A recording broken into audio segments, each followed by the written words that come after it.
تو یونس علیہ السلام کا مزار شہید کیا گیا تو اندر سے اللہ کی نشانی کا ظہور۔ حضرت یونس علیہ السلام ایک عظیم اور کریم نبی تھے۔ ان کا قصہ قرآن پاک میں ایک انوکھا قصہ ہے۔ حضرت یونس علیہ السلام کا زمانہ 860 سے 784 قبل مسیح کے درمیان بتایا جاتا ہے۔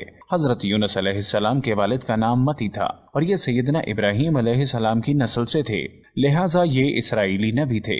حضرت یونس علیہ السلام کا ذکر قرآن کریم کی 6 سورتوں میں ہے: سورہ نساء، سورہ الانعام، سورہ یونس، سورہ صافات، سورہ الانبیاء اور سورہ القلم۔ ان سے پہلی 4 سورتوں میں یونس علیہ السلام کا نام مذکور ہے اور آخری 2 سورتوں میں ذوالنون اور صاحب الحوت یعنی مچھلی والا کہہ کر پکارا گیا ہے۔ اب ہم آپ کو ایک عجیب و غریب واقعے کے بارے میں بتاتے ہیں۔ جب عراق میں داعش نے حضرت یونس علیہ السلام کا مزار شہید کر دیا تو نیچے سے کیا نکلا، دیکھ کر پوری دنیا کی آنکھیں کھلی کی کھلی رہ گئیں۔ جب شدت پسند تنظیم داعش نے 2014 میں عراق کے شہر موصل پر قبضہ کیا تو وہاں موجود حضرت یونس علیہ السلام کے مزار کو بھی بم دھماکوں سے نقصان پہنچایا۔ اب عراقی فوج کی طرف سے موصل کو داعش کے قبضے سے چھڑانے کے بعد جب ماہرین آثار قدیمہ مزار میں گئے تو عمارت کے نیچے سے ایسی چیز دریافت ہو گئی جس کو دیکھ کر پوری دنیا کی آنکھیں کھلی کی کھلی رہ گئیں۔ میل آن لائن کی رپورٹ کے مطابق مزار کے نیچے 2600 سال قدیم عمارات موجود تھیں جن کے متعلق ماہرین آثار قدیمہ کو اس سے قبل کوئی علم نہیں تھا۔ ان عمارات کے متعلق ماہرین نے خیال ظاہر کیا تھا یہ قدیم بادشاہ اسرحدون کا محل ہے۔ رپورٹ کے مطابق مزار کے نیچے محل کے علاوہ کئی سرنگیں بھی موجود ہیں جن میں سنگ مرمر سے بنی کئی اشیاء برآمد ہوئی ہیں جن میں کئی تختیاں بھی شامل ہیں۔ ان تختیوں پر مختلف عبارات تحریر ہیں۔ ان میں سے ایک پر اسرحدون کو دنیا کا بادشاہ کہا گیا ہے جبکہ باقی تختیوں پر لکھی تحریر سے اس کے خاندان کی تاریخ کا پتہ چلتا ہے۔ یہ تمام اشیاء 672 عیسوی قبل مسیح کی ہیں۔ مزار کے نیچے دریافت ہونے والی عمارتوں کی دیواروں پر نقش و نگار بنے ہوئے ہیں جس سے اس قدیم تہذیب کے طرز تعمیر کا اندازہ ہوتا ہے۔ واضح رہے کہ یہ مزار ابتدائی طور پر 1852 عیسوی میں دریافت ہوا تھا جب موصل کے گورنر نے کھدائی کروائی تھی۔ اس کے بعد 1950 میں عراقی محکمہ آثار قدیمہ نے اس پر تحقیق شروع کی، تاہم وہ آج تک ان زیر زمین عمارتوں اور سرنگوں تک نہیں پہنچ سکا۔ سامعین کرام، جب حضرت یونس علیہ السلام کی عمر مبارک 28 سال تھی تو اللہ تعالیٰ نے انہیں منصب نبوت سے سرفراز کیا۔ ان کو آشوریوں کی ہدایت کے لیے عراق بھیجا۔ یہ کافر اور مشرک لوگ تھے۔ اس قوم کا مرکز اس وقت نینوا تھا جس کے وسیع کھنڈرات آج بھی دریائے دجلہ کے مشرقی کنارے پر آباد موصل شہر کے عین مطابق پائے جاتے ہیں۔ حضرت یونس علیہ السلام نے آشوریوں کو وحدہ لا شریک کی دعوت دی۔ انہوں نے حضرت یونس علیہ السلام کو جھٹلایا اور بتوں کی پرستش کرنے سے انکار کر دیا اور ایسے کفر پر ڈٹے رہے۔ پھر انہوں نے یونس علیہ السلام پر ظلم و ستم شروع کر دیا۔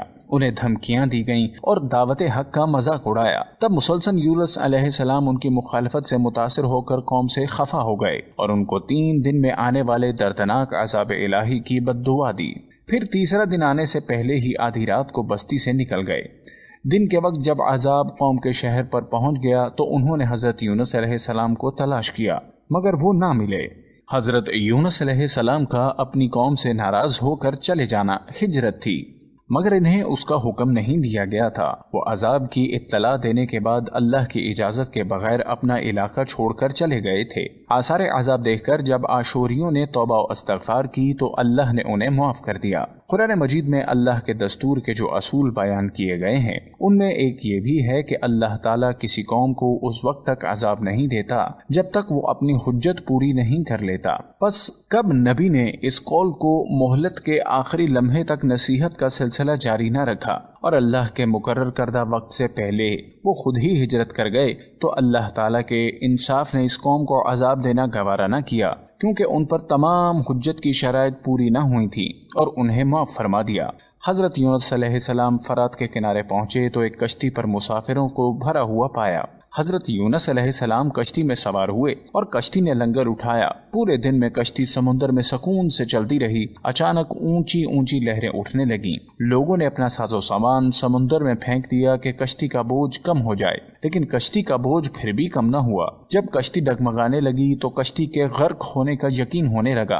अहले कश्ती ने अपने अकीदे के मुताबिक कहा, ऐसा मालूम होता है कश्ती में कोई गुलाम अपने आका से भागा हुआ है। जब तक उसको अपनी कश्ती से जुदा न किया जाएगा निजात मुश्किल है। यूनुस अलैहिस्सलाम ने सुना तो उनको तंबीह हुआ कि अल्लाह ताला को मेरा निन्वा से वही का इंतजार किए बगैर इस तरह चले जाना पसंद नहीं आया और ये मेरी आजमाइश के आसार हैं। ये सोचकर उन्होंने अहले कश्ती से फरमाया कि मैं वो गुलाम हूँ जो अपने आका से भागा हुआ हूँ, मुझे कश्ती से बाहर फेंक दो।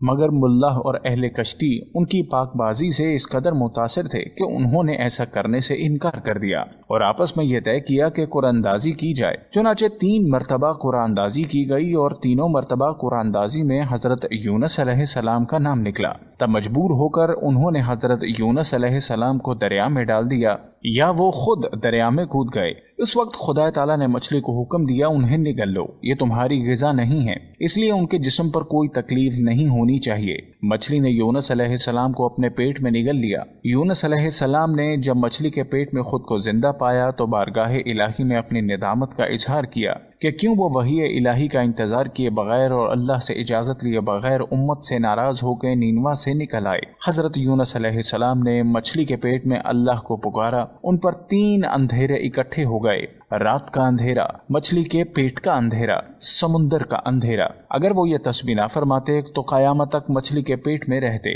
आखिरकार वो अंधेरों में पुकार उठे, ला इलाहा इल्ला अंता सुब्हानका इन्नी कुन्तु मिनज़ ज़ालिमीन। इलाही तेरे सिवा कोई माबूद नहीं, तू यकता है, मैं तेरी पाकी बयान करता हूँ। बिलाशुबा मैं अपने नफ्स पर खुद ही जुल्म करने वाला हूँ। जो भी मुसलमान अपनी किसी हाजत में ये दुआ मांगेगा अल्लाह उसकी ये दुआ जरूर कबूल करेगा। ये कबूल दुआओं में से एक दुआ है। इब्ने हातम में है कि हजूर सल्लल्लाहु अलैहि वसल्लम फरमाते हैं कि जब यूनुस अलैहिस्सलाम ने यह दुआ की तो ये कलिमात अर्श के गिर्द घूमने लगे। फरिश्ते कहने लगे, ये बहुत दूर दराज जगह से आवाज आ रही है, लेकिन कान इससे पहले इससे जरूर आशना है। आवाज बहुत ज़ईफ है। अल्लाह ताला ने हजरत यूनुस अलैहिस्सलाम की दर्द भरी आवाज को सुना तो फरमाया, क्या तुम इस आवाज को नहीं पहचानते? उन्होंने कहा, नहीं। फरमाया कि मेरे बंदे यूनुस की आवाज है। फरिश्तों ने कहा, वही यूनुस जिसके पाक अमल कबूल शुदा हर रोज तेरी तरफ चढ़ते थे और जिसकी दुआएं तेरे पास कबूल थीं। इलाही जैसे वो आराम के वक्त नेकियां करता था तो उसकी मुसीबत के वक्त उस पर रहम करे। तो उसी वक्त अल्लाह ताला ने मछली को हुक्म दिया कि वो आपको बगैर किसी तकलीफ के समुंदर के किनारे पर उगल दे। रवायत में आता है कि यूनुस अलैहिस्सलाम मछली के पेट में 3 दिन 7 दिन 40 दिन या चंद घंटे तस्बीह करते रहे। चुनाचे मछली ने अल्लाह के हुक्म से समुंदर के किनारे पर उगल दिया। हजरत अब्दुल्ला बिन मसूद रजी अल्लाह ताला अन्हो फरमाते हैं, मछली के पेट में रहने की वजह से उनका जिस्म ऐसा हो गया था जैसे परिंदे का पैदा शुदा बच्चा जिसका जिस्म नर्म होता है और जिस्म पर बाल तक नहीं थे। अर्ज यूनुस अलैहिस्सलाम बहुत नाहीफ और नातमा हालत में खुश्की पर डाल दिए गए। उसके बाद अल्लाह ताला ने साहिल पर एक बेलदार दरख्त उगाया। हजरत अबू हुरैरा रजी अल्लाह ताला अन्हो फरमाते हैं कि जब मछली ने यूनुस अलैहिस्सलाम को खुले मैदान में डाला तो अल्लाह ताला ने आप पर यक़तीन की बेल उगा दी। उनसे पूछा गया कि यक़तीन किसे कहते हैं? फरमाया, कद्दू के पौधे को। इसके अलावा अल्लाह ने उनके लिए एक जंगली बकरी भेज दी जो जमीन की घास और जड़ी बूटियां खाती थी और सुबह शाम आपको दूध पिलाती थी हत्ता कि आपकी तवानाई लौट आई। हजरत यूनुस अलैहिस्सलाम दरख्त के साए में झोंपड़ी बनाकर रहने लगे। चंद दिनों बाद ऐसा हुआ कि इस बेल की जड़ें अल्लाह ताला की तरफ से कपड़ा लग गया और उसने जड़ को काट दिया। जब बेल सूखने लगी तो यूनुस अलैहिस्सलाम को बहुत दुख हुआ। तब अल्लाह ताला ने वही के जरिए उनको मुखातिब किया और फरमाया, यूनुस तुम इस बेल के सूखने पर कितने रंज का इजहार कर रहे हो जो एक हकीर सी चीज है, मगर तुमने ये न सोचा कि निनवा की 1 लाख से ज्यादा आबादी जिसमें इंसान बस रहे हैं और उनके अलावा जानदार भी आबाद हैं, उनको बर्बाद और हलाक कर देने में क्या हमको कोई नागवारी नहीं होगी? और क्या हमने उनके लिए उनसे ज्यादा शफीक और मेहरबान नहीं है? जितना तुझको इस बेल से उनस है तो तुम वही का इंतजार किए बगैर कौम को बद्दुआ करके उनके दरमियान से निकल आए। एक नबी की शान के नजदीक ये नामुनासिब था कि वो कौम के हक में अजाब की बद्दुआ करते और उनसे नफरत करके जुदा हो जाने में उजलत कर ले और वही का इंतजार भी न करे। यूनुस अलैहिस्सलाम की बस्ती छोड़ देने के बाद नैनवा के लोगों को यकीन हो गया कि वो जरूर खुदा के सच्चे पैगंबर हैं और अब हलाकत यकीनी है। तभी यूनुस अलैहिस्सलाम अलैहिस्सलाम हमसे जुदा हो गए। ये सोचकर फौरन बादशाह से लेकर रियाया तक सबके दिल खौफ और दहशत से कांप उठे और यूनुस अलैहिस्सलाम को तलाश करने लगे ताकि उनके हाथ पर इस्लाम की बैत करें, और साथ ही अल्लाह ताला से तौबा व इस्तग़फ़ार करने लगे और हर किस्म के गुनाहों से किनाराकश होकर आबादी से बाहर मैदान में निकल आए और बारगाहे इलाही में बुलंद आवाज से ये इकरार करते रहे, ए हमारे रब, यूनुस अलैहिस्सलाम जो तेरा पैगाम हमारे पास लेकर आए हैं, हम उसकी तस्दीक करते हैं और हम उस पर ईमान लाते हैं। आखिरकार अल्लाह ताला ने उनकी दुआ कबूल फरमाई और उनको अज़ाब इलाही से महफूज रखा। बहरहाल यूनुस अलैहिस्सलाम को अल्लाह पाक ने सेहत और तंदुरुस्ती देकर अब दोबारा नीनवा जाने का हुक्म दिया कि कौम में रहकर उनकी रहनुमाई फरमाई जाए। चुनाचे हजरत यूनुस अलैहिस्सलाम नीनवा वापस तशरीफ ले गए। कौम के लोगों ने जब उन्हें देखा तो खुशी का इजहार किया। हजरत यूनुस अलैहिस्सलाम की जिंदगी नीनवा ही में गुजरी और वहीं उनका इंतकाल हुआ और वहीं उनकी कब्र थी जो नीनवा की तबाही के बाद नामालूम हो गई। इस किस्से में सबक ये है कि किसी भी हाल में अल्लाह की रहमत से मायूस नहीं होना चाहिए और ना ही हिदायत के मामले पर अपनी ज़ात पर भरोसा करना चाहिए। हिदायत तो बस अल्लाह ही की तरफ से है, आपके ज़िम्मे तो बस पैगाम हक पहुंचाना है। अगर आपको हमारी वीडियो पसंद आ रही है तो बराए मेहरबानी लाइक का बटन प्रेस करना हरगिज मत भूलिए। कमेंट्स के जरिए अपनी कीमती आराह जरूर दें। इसके बाद चैनल को सब्सक्राइब कीजिए और बेल के बटन को दबाना हरगिज मत भूलिए।